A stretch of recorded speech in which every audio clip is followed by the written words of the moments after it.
Hello student, welcome everyone, welcome to the board Adda. आज हम लोग डिस्कस करने जा रहे हैं क्लास 9th सोशल साइंस का कोर्स स्ट्रक्चर कि कैसे जो है कोर्स स्ट्रक्चर आपके जो चैप्टर्स रहेंगे वो कैसे फ्रेम किए गए हैं, वो किस प्रकार के क्वेश्चन उस चैप्टर से पूछे जाएंगे और कौन कौन से चैप्टर से कितना वेटेज रहेगा, इसको हम लोग डिस्कस करेंगे। कौन से चैप्टर से मैप के क्वेश्चन बनेंगे, ये सब चीजें हम लोग इसमें कौन सा चैप्टर सिर्फ असेसमेंट्स में आएगा, पीरियोडिक असेसमेंट में आएगा, इसको हम लोग कोर्स स्ट्रक्चर में डिस्कस करेंगे। वो कोर्स स्ट्रक्चर जो सीबीएसई खुद जो है अपनी वेबसाइट पे अपलोड किया है, ऑफिशियल कोर्स स्ट्रक्चर। तो देखिए, जब आप हिस्ट्री टेक्स्ट बुक की बात करते हैं, हिस्ट्री एनसीईआरटी टेक्स्ट बुक से, तो इसमें हम लोग देखने को मिलता है 5 चैप्टर हैं। पहला है फ्रेंच रिवॉल्यूशन, फ्रांस की क्रांति, फ्रेंच रिवॉल्यूशन है। फिर दूसरा चैप्टर है socialism in Europe and Russian revolution, और फिर उसके बाद Nazism and rise of Hitler. देखो, ये तीनों चैप्टर से 2 नंबर के मैप के क्वेश्चंस आपके एग्जाम में आते हैं और 18 नंबर का इनका खुद का वेटेज रहता है। फिर forest society and colonization colonialism, इसको जो है इंटर डिसिप्लिनरी प्रोजेक्ट के रूप में इस चैप्टर को सीबीएसई ने दिया है और इसको जो है इंटरनली एसेस करेगा। फिर उसके बाद पेस्ट्रोलिट्स इन मॉडर्न वर्ल्ड, इसको जो है पीरियोडिक असेसमेंट में जो है सीबीएसई कहा है कि भाई जो टीचर्स हैं वो पीरियोडिक असेसमेंट में पेस्ट्रोलिट्स इन द मॉडर्न वर्ल्ड करें। तो 3 इंपॉर्टेंट चैप्टर हो जाते हैं यहाँ पर। वो तीनों चैप्टर जो वो एग्जाम्स में, फाइनल एग्जाम्स में पूछे जाएंगे, या आप कह लीजिए कि जो फाइनल एनुअल एग्जाम होगा उसमें फ्रेंच रिवॉल्यूशन होगा, socialism in Europe and the Russian revolution होगा, and the Nazism and rise of Hitler. 3 chapter होंगे आपके हिस्ट्री से। अब ज्योग्राफी टेक्स्ट बुक की हम लोग बात करें तो ज्योग्राफी में पहला जो चैप्टर है वो India size and location, means India की कितनी जो है ब्रीथ है, कहाँ तक इंडिया फैला हुआ है, ज्योग्राफी बेसिकली कितनी है इंडिया की, उसके बारे में बात की गई है, कुछ उसके फिजिकल फीचर्स। फिर थर्ड चैप्टर है ड्रेनेज, जो कि नदियां जो हमारे देश में बहती हैं उस पे है। फिर अगला चैप्टर है क्लाइमेट। ये 4 चैप्टर इंपॉर्टेंट हो जाते हैं। इससे आपके क्वेश्चन जो फिर फ्रेम होंगे वो 17 नंबर के आपके जो है थ्योरी के क्वेश्चन होंगे और 3 नंबर के आपकी मैप पॉइंटिंग होंगी इन चारों चैप्टर से। India size and location, physical features of India, drainage and climate से टोटल 20 नंबर का पूछा जाएगा और जो है इसमें से 3 मैप पॉइंटिंग होगी। फिर उसके बाद natural vegetation and wild life, ये मैप पॉइंटिंग में इवेलुएट किया जाएगा एनुअल एग्जामिनेशन में। ये इंपॉर्टेंट हो जाता है, जिसमें से क्लाइमेट का ही पार्ट है natural vegetation and wild life.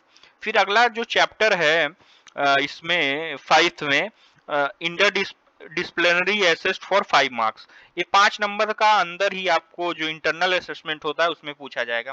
फिर 5 जो है इसमें जो है 8 नंबर का क्वेश्चन आपको देखने को मिलेगा एग्जाम में।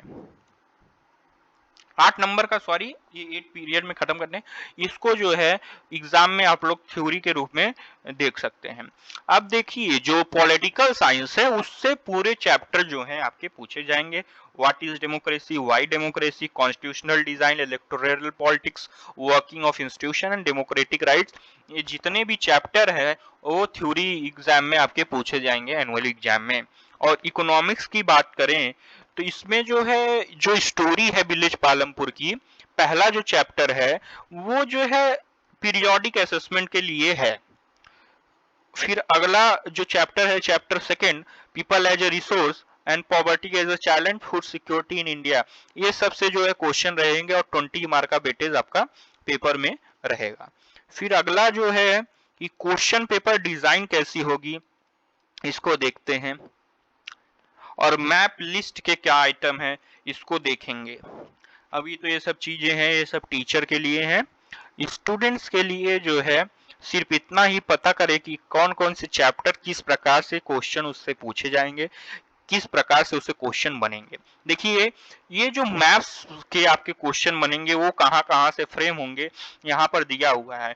तो फ्रेंच रिवॉल्यूशन से जो ये प्लेसेस हैं, बॉर्डेक्स, नैंटेस, पेरिस एंड मार्साइल्स, इसको आपसे पूछ सकता है एग्जाम में मैप पॉइंटर के रूप में। फिर socialism in Europe and the Russian revolution से ये पूछ सकता है जो सेंट्रल पावर्स थी जैसे जर्मनी, ऑस्ट्रिया, हंगरी कहाँ पर है, या इंग्लैंड, रशिया। वर्ल्ड मैप दे देगा, उसमें आपको बताना रहेगा कि ये सब कंट्री कहाँ पर है। फिर नाजीज्म एंड राइज ऑफ हिटलर से क्वेश्चन आ सकते हैं, Germany, Italy, Japan, allied powers, UK, France, farmer USSR and USA से।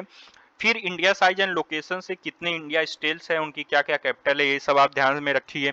फिजिकल फीचर्स में कौन से माउंटेन कहाँ पर हैं, कौन सी माउंटेन पीक कहाँ पर है, ये सब चीजें पूछी जा सकती हैं। और ड्रेनेज वाले से पूछा जाएगा कि कौन सी नदियां कहाँ से बहती हैं, ये सब उनकी लोकेशन को आपको पता रहना चाहिए। कौन से लेक कहाँ पर हैं, वूलर, बोलिकट, सांबर, चिल्का लेक।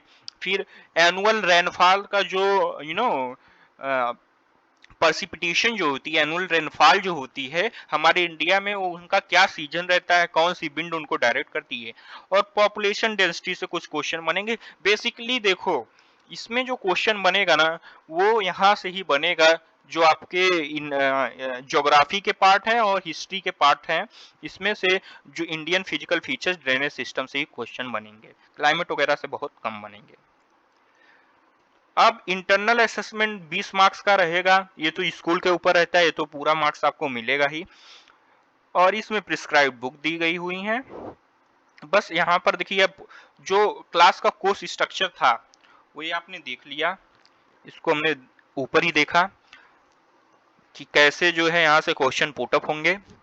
अब आगे क्लास 10 का है, यहाँ तक ये रहा कोर्स स्ट्रक्चर पूरा क्लास 9 का, और कैसे क्वेश्चंस उससे बनेंगे, कहाँ कहाँ से कौन से मैप के क्वेश्चन आएंगे, ये पूरा इस वीडियो में जो है हमने डिटेल डिस्कशन किया है। Thank you everyone.